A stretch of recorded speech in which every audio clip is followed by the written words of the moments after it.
assume that I know how to be a mom just because I'm a doctor. Judgmental people, whether you want to breastfeed or don't want to breastfeed, you are going to crumble and you are going to like pang san.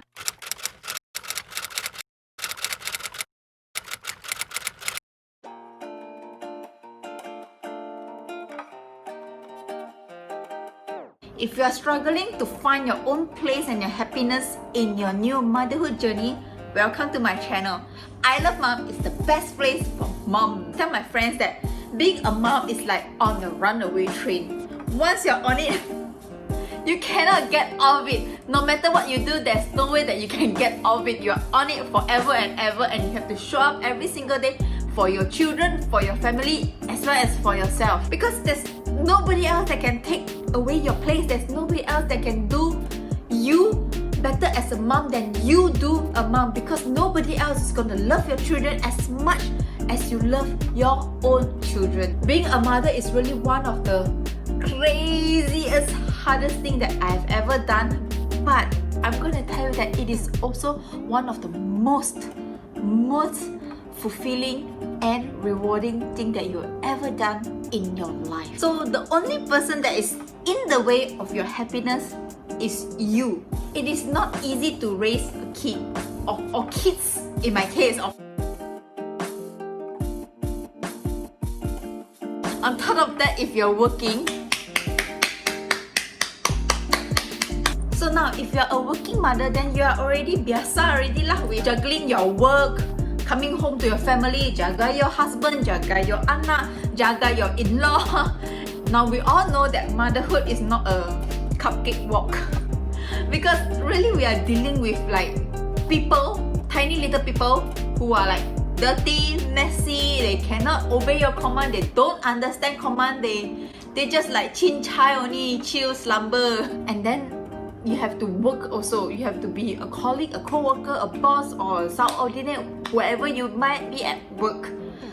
So along the way, it is easy to just forget who you were before you become a mom.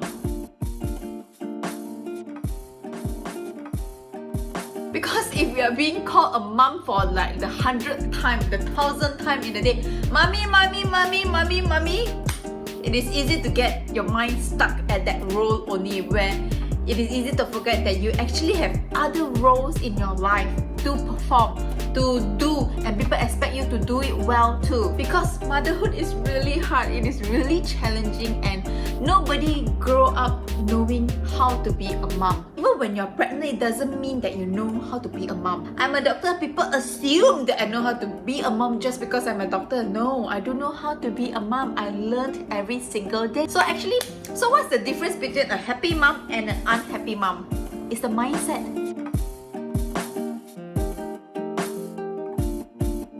How you think, how you perceive things, and how you look at things. You have to work to have a happy internal you, so that this happiness and fulfillment and satisfaction will project itself out to your family, to your home. If you are calm and peace and you have all the time in the world for yourself, it is easier to be a happy mom. But we all know that being a mom, your time is not your own time anymore. You don't have that kind of luxury anymore.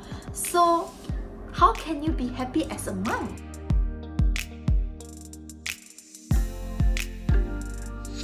I'm a full-time practicing ophthalmology. I have clinical works as well as non-clinical works. Clinical works is the thing that you see me do in the hospital. Patient, doctor, work.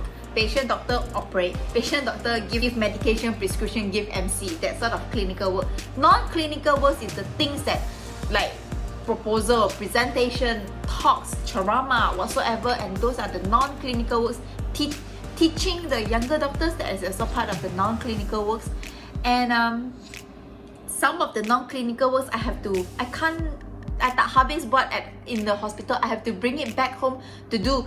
Bringing it back home means that it will interfere with my mom role at home, because I have two full-time jobs, the doctor and the mom. I'm a mom of 3, 1-year-old, 5-year-old, 7 years old. They are the loves of my life, but also the nightmare sometimes. Apart from the given mothering task to like feed them lah, change them lah, bathe them lah, give them a house or a roof above their head lah, I also have to educate them. Apparently, I need to play with them and help them stimulate their creativity things. I thought I was signing up for that kind of stuff only. I didn't know that I have to run around the house chasing after a butt-naked kid. I didn't know that babies like have explosive diarrhea all the way up to their shoulder.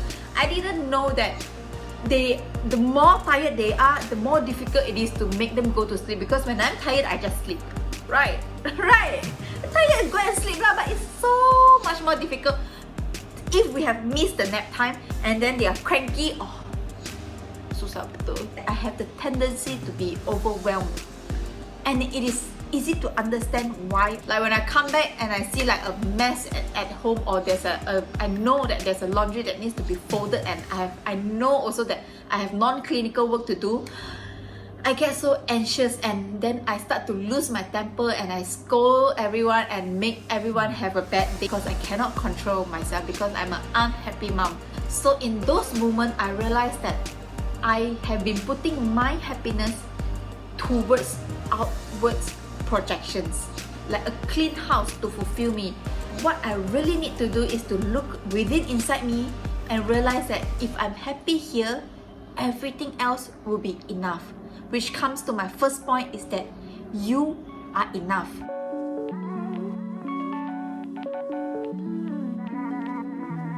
You are really enough. As their mom, bersusah payah vomit in the first trimester, then carry them back pain, lose skin lah, pigmentation lah, stretch marks lah, all that sacrifices that you already made for them, it makes you enough already. All the pain that you went through for their labor during the delivery is enough. Stop asking to be validated for your decision as a parent. Stop that. You are enough. I know lah, we live in a society that is very easy to like want to comment on people's parenting, very easy want to throw judgment. The remark actually hurts, you know. Oh, you give that one to your children ah? I give organic zucchini. While we cannot control what other people do or say about us, what we can control is what we react to that. How we respond to that remark or to that comment is entirely up to us. And I'm telling you that whatever you do, you can never make everybody happy. So make yourself happy lah. Don't bother about what people say. It's really up to you to decide for yourself, for your own mental health, for the happiness of your whole family and your children, how to parent your kid, how to just be happy and just be like, cukup lah, I am enough. Keep your happiness as well as your sanity. People say don't give pacifier to your children because it will make their teeth crooked. I give pacifier to all my children because it shuts them up. That's it. People say don't put your children in a walker before they can walk or before they are at the walking age. I put every one of them in the walker because I don't have a helper, you see. So when they were all babies, I don't have a helper. My mom doesn't live with me, my in-law doesn't live with me. So when I can, I just put them in a walker and at least they can walk around lah, tumble, while I cook, while I clean up, whatever. They have normal hips, they walk normally. I use iPad as a babysitter. Stop with the judgment thing. Now they have American accent lah, American English accent, and they say things like, oh, that's ridiculous, you guys. Sometimes I give them Kinder Joy for good behavior. Sometimes I punish them for being rude. And this is how I parent. You may disagree with how I parent. You may have a totally different view of parenting, different ways of parenting. But that does not mean that you are right or I am wrong or I'm right that you are wrong. Just different people have different ways of parenting, different ways of opinions. You don't have to be confined and confine yourself to like, I must be like this. And if I don't be this kind of mom, I'm a failure mom. No. You are enough. But do I double guess my decision as a parent? Yes, all the time. Everybody is learning throughout the way.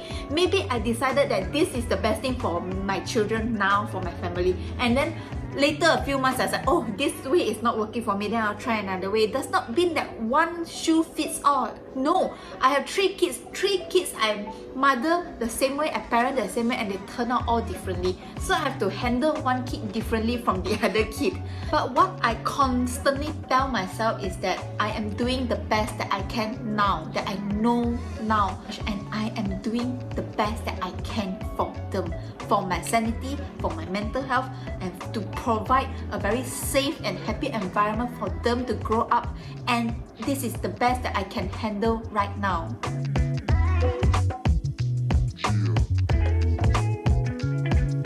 Stop with the mom guilt. Mom guilt, I know lah, I'm still dealing with it. I know I'm still dealing with it. Whenever I go out and have fun without the kids, I feel guilty. Then I come back. What kind of mom does that? But it takes conscious effort to really tell that this is okay, that you also have a life. You cannot just like suddenly, mom, hilang, become a mom and hilang out of life, Then suddenly when the kids grow up, when suddenly you are 50 years old, then you will, hey, hello? Remember me from 20 years ago? Allow yourself to take care of yourself. Allow yourself to love yourself. It is the law, that you have to serve yourself first before you serve other people. The AirAsia air stewardess also say the same thing. Put the oxygen mask on yourself before you help other people. If you die, you cannot help no one. So which means that if you're not happy, you cannot make your kids happy too. So your happiness is very important too. If your happiness means that you want to go out and gossip with your friends or go and watch a movie, go, be happy. If your happiness is to go online and buy things for yourself, go ahead, do that too. Then only you can be happy for your kids and teach them how to be happy, because you first.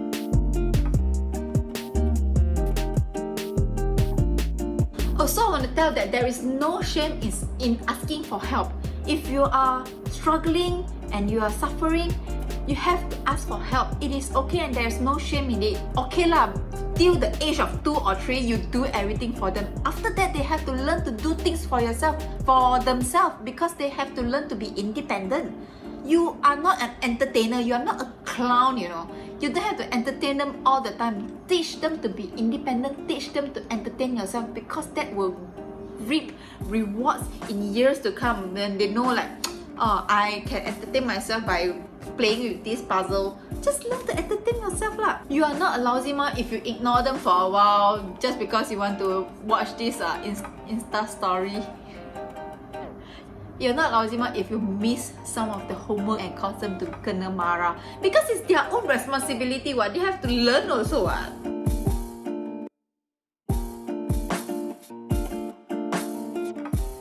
A balloon will pop, it's gonna like pop if you keep pumping pressure in, if you keep pressuring it.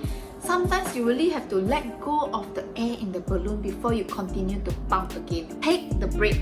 If you need a break, take a break. After you have taken the break, then you will come back stronger, more relaxed and better. Then you can handle and tackle the fact that your daughter has cut her own fringe with the kitchen scissors. Let her be lah, the hair will grow out. The more well-rested you are, the more well-behaved you are. The more well-behaved you are, the happier you are. Which brings me to this point. It is okay. It is okay to not know everything. It is okay to not do everything.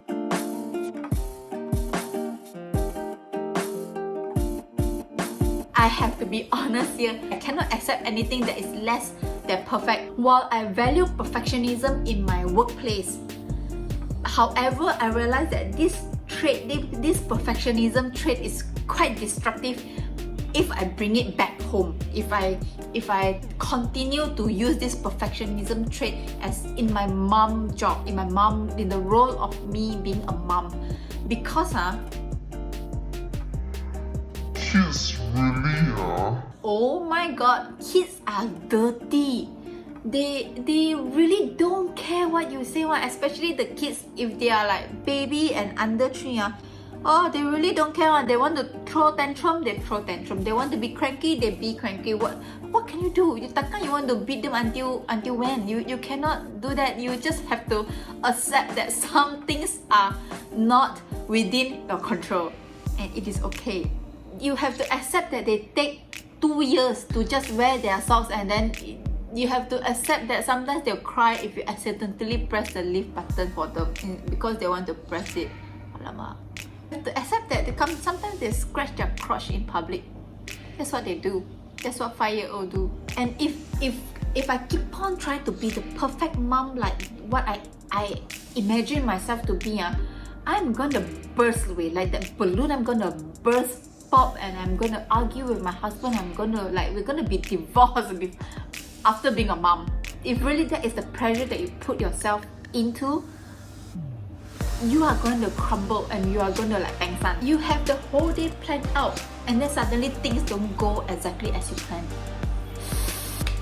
Kids, you have things planned out in your head, but not everybody get that memo. Before you start to lose your temper and like lose it absolutely, just say that it is okay.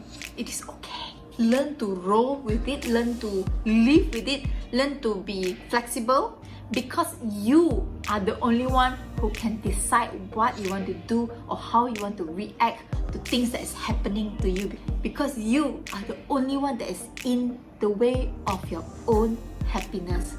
Do not project or rely on other people or things. Clean house, a big house, or do not rely on things or other people to give you that sense of happiness or fulfillment. You can decide to be happy today, to be happy now. And if there's a message for you to take back home from this video today, that it is okay. Her fringe will go back. Enough with the mom guilt. It is not your fault. You are doing a great job because you are enough. Thank you for watching. I hope you enjoyed this video and stay tuned for the next video. Bye!